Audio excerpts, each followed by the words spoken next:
Saludos cordiales, gentes del golf. La espera ha terminado. Llega el momento de... bola provisional. Que no son las flechas la culpa del indio, que no son las flechas la culpa del indio. Si hay viento, si llueve, no influye en el swing, no importa si es marzo, noviembre o abril. La culpa del indio, la culpa del indio, la culpa del indio, la culpa del indio.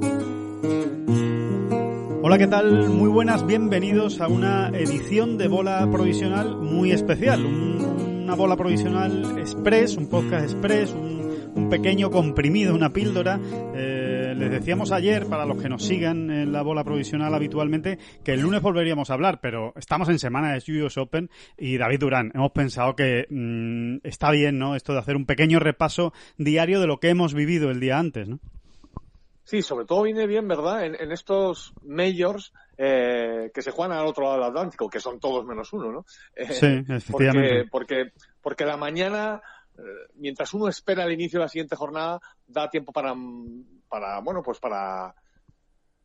asentar las reflexiones, ¿no? Y el análisis, ¿no? Y, bueno, realmente nos parece, no sé, interesante y sobre todo entretenido, ¿no? Darle carrillo, ¿no?, a todo lo que ocurrió ayer y pues justo antes o a las puertas mismas del inicio de la segunda jornada, que está ya ahí mismo, porque esto se está grabando ¿a qué hora, Alejandro? A las 12:43. 12:43, efectivamente. De este viernes de US Open. Uh-huh. Bueno, y vamos con lo primero, ¿no, David? Que es, quiero saber, ¿qué sensación te ha dejado a ti la preparación del campo? No se habla de otra cosa, ¿no? Se esperaba una escabechina, se hablaba de masacre, vamos a ver cuánta gente acaba bajo par, y al final resulta que ha sido casi todo lo contrario. Nos hemos encontrado con uno de los US Open más sencillos que se recuerdan en la historia. A mí, sinceramente, me ha dejado muy... decepcionado. Un poco frío, ¿no? Está un poco frío, ¿no? Sí. A mí no me ha gustado nada, la verdad. No, me ha dejado revuelto por la noche, la verdad. Bueno, yo estoy un poco como tú, porque, somos muy de US Open, ¿eh? Eso hay que decirlo. Claro. Yo creo que en este sentido hay que insistir en una cosa, y no es ir de madre superiora, ¿no? Pero bueno, que esto va por gustos también, ¿no? Coincide que a ti y a mí, por ejemplo, pues nos gusta, ¿no?, esta semana tan antinatural, digamos, incluso tan, ¿cómo diría? Artificial, ¿no? O sea, salvaje, ¿no? Salvaje. Exactamente. Realmente las salvajadas que se ven en los US Open son creadas por la mano del hombre de una manera artificial, si se quiere, ¿no? Pero vuelvo a insistir, es el trasfondo y es la tradición de este torneo. Mira, esta semana leí a Alejandro, está repasando, bueno, como Bobby Jones ganó la primera edición del US Open que se jugó en Winged Foot. Sí. Pues está repasando esa biografía, esa joyita que tengo yo en mi librería, que es la biografía de Ove Keller, que hizo de Bobby Jones, ¿no? Sí. Es una biografía que tiene ya pues 70, 80 años desde que se escribió, ¿no? Y es que es muy curioso, ¿no? Cuando Ove Keller está en alguno de los capítulos, pues se refiere a alguno de los US Open que jugó y ganó Bobby Jones, ya está hablando con una naturalidad absoluta de esas condiciones tremendas, ¿no? Él, por ejemplo, literalmente habla de greens de cristal y greens de hielo. Uh-huh. O sea, obviamente en los años 20 y 30 del pasado siglo, esos greens de hielo pues serían, no sé a qué corresponderían con lo de hoy, ¿no? Con lo que entendemos hoy por un green. El hielo ha cambiado mucho, sí, a lo largo de los años. Exactamente, probablemente entonces los greens eran mucho más peludos, ¿no? Pero bueno, pues para sus estándares eran de hielo, ¿no? Que no sé a qué correspondería hoy en día, pues quizá a 10 en el Steam Meter, no lo sé, ¿eh? No lo sé, sinceramente sí. No lo sé. Da lo mismo, pero bueno, en realidad era una diferencia brutal respecto a lo que normalmente jugaban. Esa es la... Brutal. Claro. De hecho, él habla de los British Amateur, habla de los British Open normales, habla y no hace esta referencia. Y sin embargo, cuando está hablando del US Open, pues habla de greens de cristal o de hielo, ¿no? Curiosamente. Claro. Y de rough largo también, de hierba larga, ¿no? Hierba larga. Es aquella bola si fuera la hierba larga. Bueno, pues sí. después de este rodeo, a mí realmente lo que más me sorprendió fueron los greens. Porque fíjate que el rough, que los jugadores fuesen capaces de manejarse en un rough que evidentemente se ve denso, ¿eh? Yo ese rough lo veo muy de US Open. Sí, el rough está muy bien alimentado. De eso no hay ninguna duda. Y está difícil. El rough está muy difícil. Sí, y luego es verdad que desde ese corte de las 3 pulgadas los jugadores se las arreglaron, ¿no? Ya lo avanzábamos también, ¿no? Que ellos habían visto algo. En ese sentido nos vamos a poner una medalla, Alejandro, porque totalmente. En la previa de ayer, cuando todavía no había comenzado el US Open, ya dijimos que algo no nos cuadraba bien, ¿no? Sí, concretamente tú, las cosas como son. A ti no te terminaba de cuadrar, de encajar las declaraciones de los jugadores en las que pues prácticamente no se hablaba de una dureza extrema, ni de vamos a ver cómo salimos de aquí vivos, ni de qué ha hecho la USGA. No se les veía nerviosos. No, muy tranquilos. Se les veía incluso, exacto, con un cierto deje de confianza incluso, ¿no? Sí. Y también insistimos ayer mucho en ello. No es que ellos, o sea, sobre todo refiriéndonos a los grandes jugadores que al final son los que más hablan, ¿no? En los días previos. No es que ninguno de ellos estuviese pensando en hacerse el 65 que finalmente firmó Justin Thomas. Pero sí habían visto la manera, sí habían encontrado la manera de meterle mano, ¿no? De decir, espérate que yo aquí, si juego bien, me puedo hacer una vuelta bajo par o en torno al par y estar muy bien metidito desde el principio, ¿no? Eso es lo que ellos estaban viendo y se ha confirmado realmente, ¿no? Al final, es que hay que saber, hay que leer entre líneas, ¿no? Y en este sentido los jugadores muchas veces dan muchas pistas.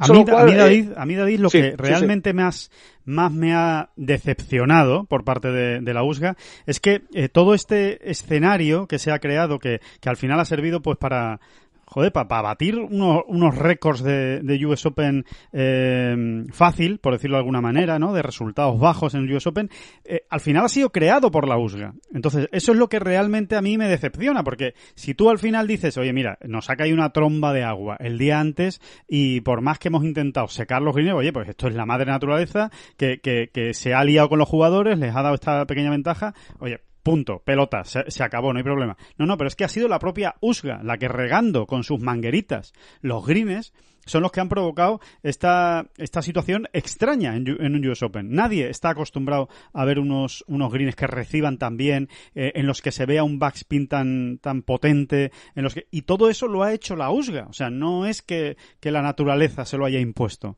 Entonces, para mí esa es la decepción. O sea, eso es lo que me hace pensar que... Bueno, pues que hay algo detrás, ¿no? Que hay algo detrás, que no es casual, que no es que de repente la USGA, que son muy tontos, se han equivocado este año y se les ha ido la mano con el agua. Pues lo dudo mucho porque lo tienen absolutamente analizado al milímetro. Con lo cual, me parece más que viene pues por algo externo de, cómo se enfadaron en Shinnecock Hills, que no se nos enfaden tanto los jugadores y los muchachos. Hay que ver que la gente siempre habla de carnicería y de tal. En las épocas en las que estamos, que la gente está muy mal, no sé, me da la sensación de que al final es un poco un reflejo del mundo en el que vivimos y es lo que me decepciona más, pero igual yo estoy yendo demasiado lejos, David, que también puede ser, ¿eh? A ver, yo veo, claro, cuando ocurre esto, sobre todo los greens, ¿no? Insisto, sí, o sea, sí. El RAF, en un momento dado que los jugadores lo sepan manejar o gestionar mejor, pues mira, ole por ellos y realmente se ve un RAF, como tú decías, muy bien alimentado, ¿no? No sé qué pasaba realmente con esas bolas que se quedaban, con tantas bolas que se quedan bien colocadas. No le encuentro una explicación, yo no la tengo y quizá haya que hablar, ¿no? Que alguien que sepa, porque seguro que es muy interesante. Aún así, muchas posiciones de RAF eran tremebundas, ¿no? Sí. Y los jugadores se las fueron arreglando, ¿no? Bien, no todos, ojo, no todos, muchas, exacto. Cabió también varios tortazos, o sea, muy importantes. Sí. Lo de los greens sí que realmente llama la atención porque chirría que estuviesen a la altura de cualquier torneo del circuito europeo, ¿no? Sí.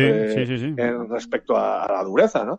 Torneo medio del circuito europeo, o sea, en el que no han querido apretar mucho las tuercas, vamos. Sí, lo que pasa es que efectivamente los greens de Winged Foot son tremendamente endiablados y eso termina también llevando la bola a unas u otras posiciones, ¿no? Sí, efectivamente. Entonces, efectivamente la pregunta es, ¿por qué? ¿No? Claro, entonces, esa es la pregunta, yo creo. Yo creo que hay una teoría que es la que tú acabas de desarrollar, ¿no? Sí. Que me parece muy legítima. Y luego está la otra, ¿no? Que es, bueno, esto lo han hecho, pero van a manejar la situación y lo van a endurecer, sobre todo el fin de semana, que es lo que yo creo que estamos pensando un poco todos. Al final, fíjate, Alejandro, yo creo que es una mezcla de las dos teorías. Sí. Estoy convencido de que ese irse la mano con el agua en los greens fue deliberado absolutamente, y un poco por las dos cuestiones. Ya lo iremos endureciendo, por un lado, y por otro, pues todo lo que tú acabas de contar, ¿no?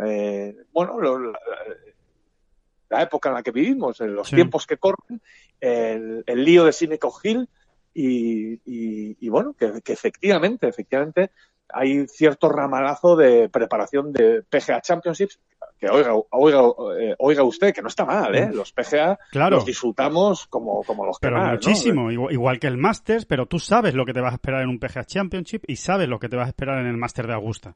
Entonces, cuando te sales de ese guión, es lo que sorprende, sobre todo cuando no hay una explicación, porque a mí si la USGA esta semana, desde el martes, me está diciendo, señores, que hemos levantado el pie, que nos parece excesivo el castigo al que hemos sometido a los jugadores durante tantos años, que ha entrado una nueva política dentro de la USGA y que vamos a hacer pues preparaciones de campo pues un poquito más livianas, más parecidas al PGA Champions, ¿no? Como decías, David. Vale, pues perfecto. Pues yo le compro el argumento, que hagan lo que quieran, es su torneo, ¿no? Ahora, que no me vengan con la película el día antes de que empiece el US Open diciendo que si la USGA siempre ha primado los que cogen calle y por eso preparamos el campo de una manera tan exigente. Bueno, pues señor, ayer no. Sí, bueno, yo también les compraría ese argumento, pero relativamente, ¿eh? Es como si tú te compras un Ferrari Testarossa, Alejandro, y me dices que lo vas a pintar de, no sé, dime un color absurdo. Sí, de morado. Sí, bueno, morado puede llegar a ser bonito, ¿eh? Bueno, pues de colorines, del color, yo qué sé, cualquier cosa, de cualquier color. Exacto, que lo vas a pintar con lunares de Faraday. Exactamente, sí. Pues yo no me quedaría más remedio que comprarte tu argumento y decir, bueno, haz lo que te dé la gana, Alejandro, es tu Ferrari, es tu Ferrari. Pero me horrorizaría, ¿no? Sí. Y a mí me horrorizaría, que la USGA levantara tanto el pie en su torneo, precisamente por eso, porque esta es la semana artificial que todos esperamos, donde realmente se somete, porque esa es una de las claves y una de las tradiciones y una de la magia del US Open. De la magia y de los orígenes del US Open, que era llevar al extremo a los jugadores. Eso ha sido el US Open. De una manera artificial, que sí, de una manera artificial. Llevar que los jugadores mostrasen su resiliencia, ¿no? Su resistencia. Llevar al extremo, incluso desde su punto de vista emocional y psicológico. Eso era el US Open. Algún día, por cierto, David, es que va al hilo de lo que estás diciendo, algún día habrá que matizar lo del tema de la actuación artificial o natural. De las preparaciones de los campos, que yo es que me río también con esas cosas, porque da la sensación de que en el resto de campos no se hace un trabajo de preparación, ¿sabes? No, es que en el US Open dejan crecer mucho el RAF. Bueno, claro, y en el British Open deciden dónde van a dejar el RAF, dónde van a dejar las espigas, cómo van a dejar los greens, a qué velocidad la van a tener. Después, evidentemente... Sí, deciden la anchura de las calles en muchos tramos de las mismas. Exacto. Lo que sí es verdad es que el British Open lo deja un poco más... al albur del clima, del tiempo. Oye, pues si hace viento... las últimas semanas, ¿no? Siempre se dice que yo tampoco me lo termino de creer, absolutamente, o al 100%. La leyenda, y es verdad, es que el último mes, pues, que decida el tiempo, ¿no? Si es un verano muy seco, pues no se va a sobreregar, digamos, ¿no? Sino que se regará lo que ya se regaba, ¿no? Pero no es que no se riegue, ojo, se regará lo que ya se regaba. es que estos temas son importantes matizarlos porque nos encantan, por otro lado, ¿no? Y yo creo que a la gente también. Sí. Sí, que los greens se siguen cortando y los antegreens se siguen cortando y el rough se sigue cortando a una determinada altura según lo que... O sea, que se sigue preparando el campo como quieren tenerlo y como quieren presentarlo. Exactamente. Lo que sí es verdad es que si viene un verano muy, muy, muy seco, ¿no? Como el de 2006, ¿no? Cuando ganó Tiger en Royal Liverpool. Sí. Pues se riega lo que ya se regaba, pero no se riega más para compensar pues toda la sequedad, ¿no? Y efectivamente pues te acabas encontrando pues con un Royal Liverpool absolutamente pardo, ¿no? Donde las bolas corrían 300 metros con un hierro 2 bien pegado, ¿no? Era una auténtica locura. Sí, exacto. Pero sí, pero estos matices son interesantes. Entonces, vamos a ver, por otro lado se abre ahora mismo... Sí, esa es la gran pregunta, David, la siguiente pregunta, ¿no? que te quiero hacer. ¿Tú qué esperas? A ver, yo lo que espero es lo siguiente, y seguramente me equivoqué. Yo creo que hoy, sinceramente, va a ser un día muy parecido, ya también dependiendo si hace un poquito más de viento, lo cual complicará las cosas, o si incluso llega a llover, ¿no? Que parecía que hoy era el día donde más posibilidades había de que cayesen algunas gotas. Hay previsión, sí. Yo creo que hoy va a ser un día muy parecido y que de verdad van a apretar el sábado y el domingo. Eso es lo que yo creo, pero no me lo ha contado nadie. No he hablado con Mike Davis, lo juro. De momento. De momento, todo se andará. Claro, yo no soy tan optimista como tú, y cuando digo optimista es obviamente porque me estoy posicionando en que quiero un US Open mucho más duro de lo que hemos visto. Yo, a mí me cuesta creer, sinceramente, que vayan a dar esos 3, 4, 5 o 6 giros de tuerca que hacen falta en el campo. Pero hoy estoy convencido de que no. Estoy totalmente de acuerdo contigo. Creo que no van a cambiar el campo de arriba a abajo, teniendo en cuenta que, como tú bien explicabas ayer, oye, hay que tener cierta ecuanimidad, ¿no? Y sentido de la justicia respecto a quien juega por la mañana y juega por la tarde, con lo cual cambiar artificialmente las condiciones de un jueves para un viernes, pues incluso podrías caer en la tentación de ser injusto y de que se critique, ¿no? Entonces, seguramente hoy no haya mucho cambio, pero yo creo que tampoco va a ser muy duro el fin de semana. Es la sensación que me da, porque si no entiendo lo de ayer. Es que si no lo entiendo, porque las previsiones sí hablaban de viento, pero tampoco mucho. O sea, que ya se sabía que el viento pues iba a ser 10, 15 kilómetros por hora, como mucho, una brisa. 20, sí, pero no mucho más. Entonces, que no es algo que tú digas, joder, es que a la USGA le ha cogido el toro de la meteorología, que no se lo esperaba, y les han dejado todos en fuera de juego. O no, es que no ha sido una decisión deliberada.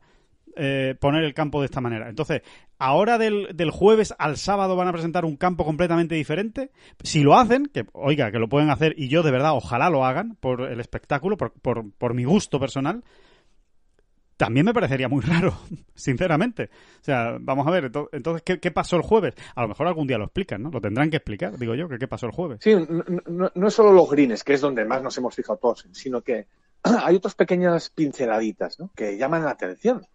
Tratándose de un US Open, y es que todos los tees dentro del tee más de atrás estaban lo más delante posible. Lo más delante posible dentro del último tee, no entendámonos bien. No estaban los tees adelantados, sino que en el último tee estaban todos en las posiciones más cercanas del hoyo. En unos hoyos son 5 metros. En otros 15. O por lo menos, digámoslo para entendernos mejor, no se estaban absolutamente apurados ninguno de los 18. Estaba apurado hasta donde más atrás se pueda jugar, ¿no? Exacto. Estaban todos dentro del tee del último tee, efectivamente. Bueno, pues unos metritos aquí. A ver, no es que sea un tema capital, pero sí, sobre todo en algunos pares 3 se me ocurre, ¿no? Son 50-60 metros que le quitaron al campo, al final. Sí, de hecho, son 50 metros los que le quitaron al campo. Si vas sumando, pues 5 por aquí, 6 por allá, 8, 4, en fin. Sí. Bueno, pero llama la atención que todos los tees se jugaran así, en un US Open. Eso por un lado. Y luego las banderas, ¿no? Tampoco vimos muchas banderas que llamasen especialmente la atención por su enorme dificultad, ¿no? Entonces, cuando en todos esos parámetros el US Open ha levantado un poquito la mano, la verdad es que te quedas un poco asombrado, ¿no? Yo creo que ahí más que en los greens, sí que vamos a ver cambios. Vamos a ver claro. más número de banderas vertiginosas, pues incluso hoy ya, y no todos los tees claro.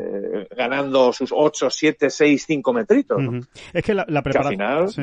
Es sí, que que la preparación de ayer realmente corresponde a la de una organización, en este caso la USGA o quien sea, me da igual, que esperaba un huracán, ¿sabes? De repente, ¿sabes? Dice, no, a ver, es que va a soplar un viento de 50 kilómetros cruzado. Mira, vamos a intentar, dentro de la dificultad del campo, ponerlo lo más asequible posible, porque si no es que no acaban el torneo. Pero no, es que no era así. Entonces, bueno, vamos a ver. Yo espero que...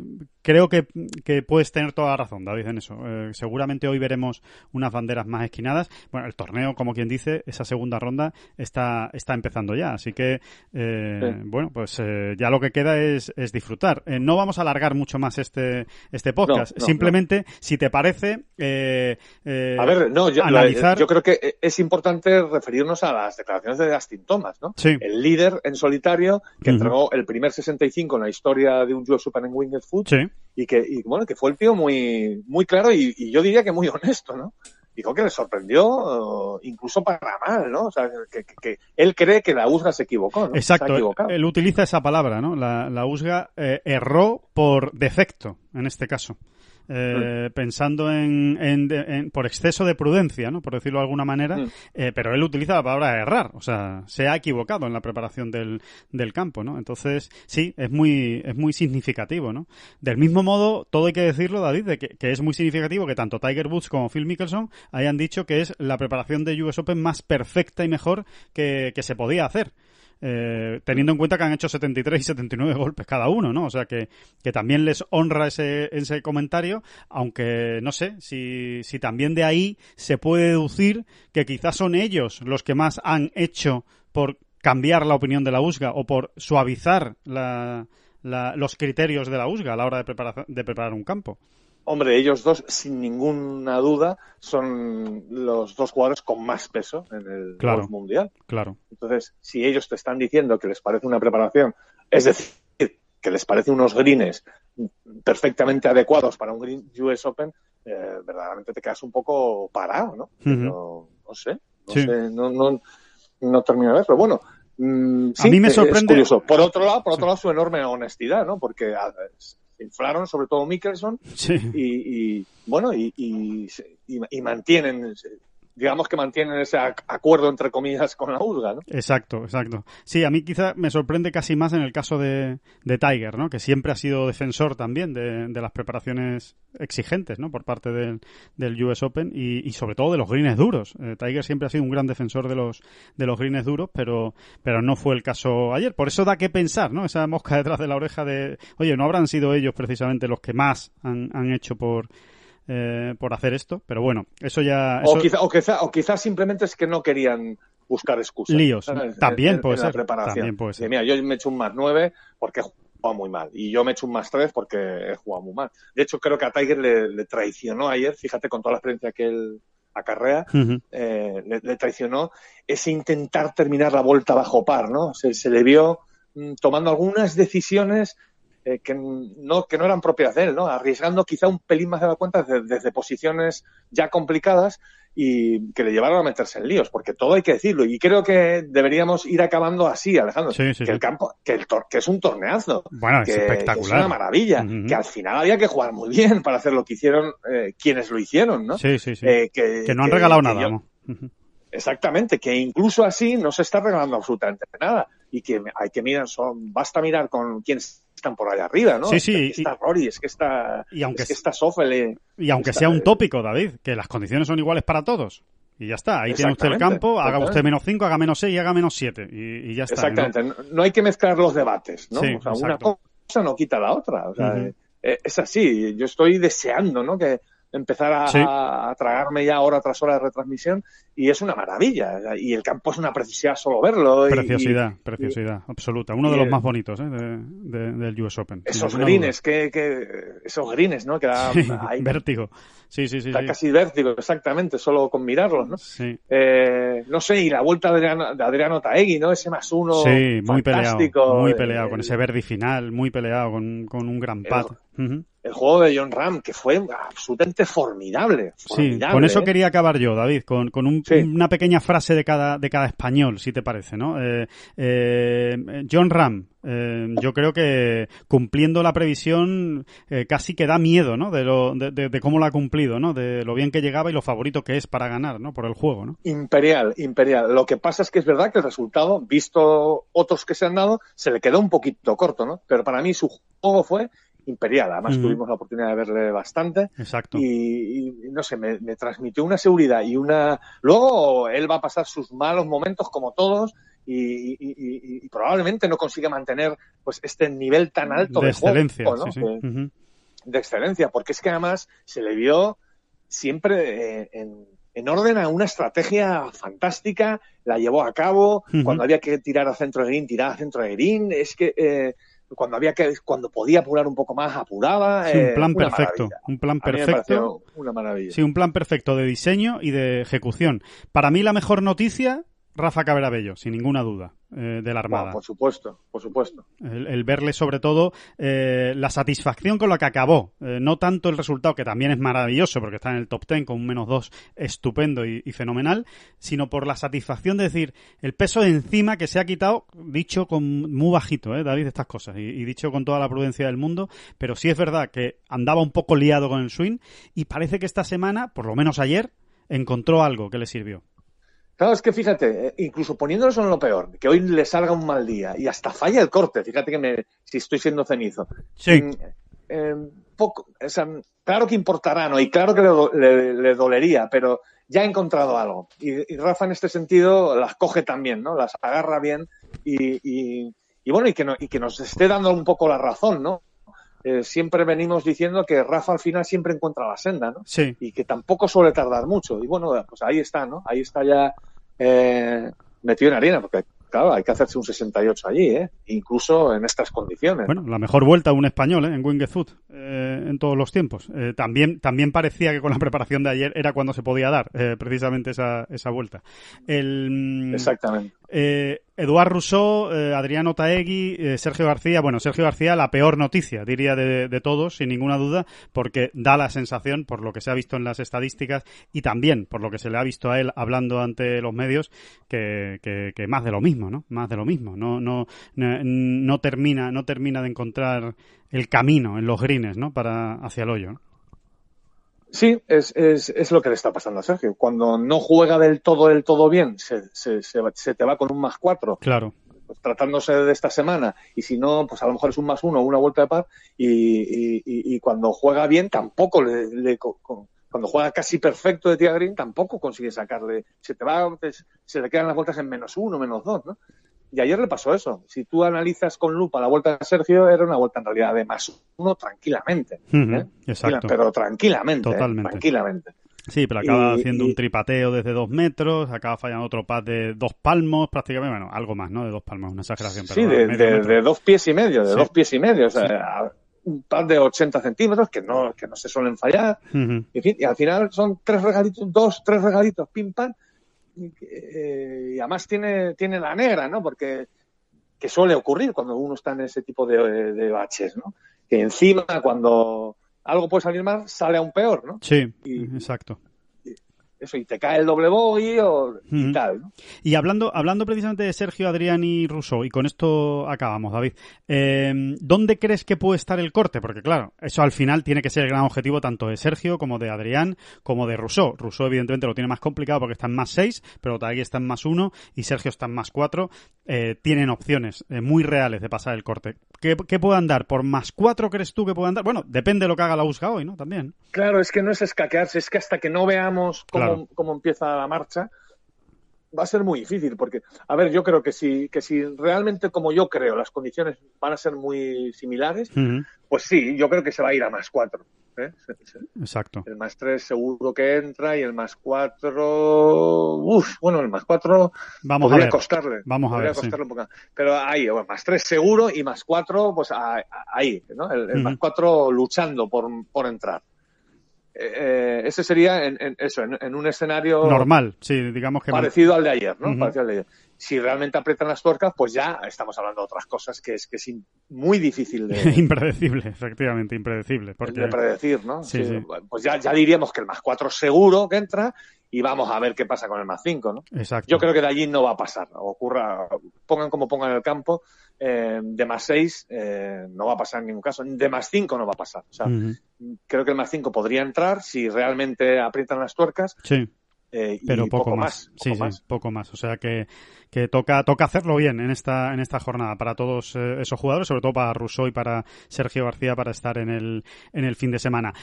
Bueno, que les dejamos ya. Esta es la píldora del US Open. La vamos a hacer todos los días para que también tengan este contacto vía podcast con los análisis de David Durán y del que les habla. Y sí les recomendamos que mientras ven toda la jornada del US Open, que ya mismo va a empezar en el directo de la página del US Open, pues mientras lo ven, que no se pierdan todo el trabajo que se está haciendo en Ten Golf esta semana y que es muy interesante, con las columnas de opinión, los análisis, nada menos que de Pablo Larrazábal y Jorge Campillo, que están siguiendo este US Open y nos lo están contando desde su punto de vista, y siempre es interesante, ¿no? Saber cómo lo ve un profesional desde el sofá de su casa. Muy interesante, diría yo. Sí, es un punto de vista que sorprende, ¿no? Incluso a veces, ¿no? De cómo lo ven desde el sofá, ¿no? Cómo cambian las cosas, ¿no? Los toros desde la barrera, ¿verdad?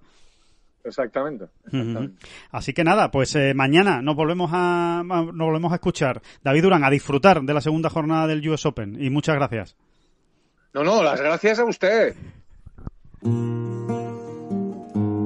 No son las flechas la culpa del indio, que no son las flechas la culpa del indio. Si hay viento, si llueve, no influye en el swing, no importa si es marzo, noviembre o abril.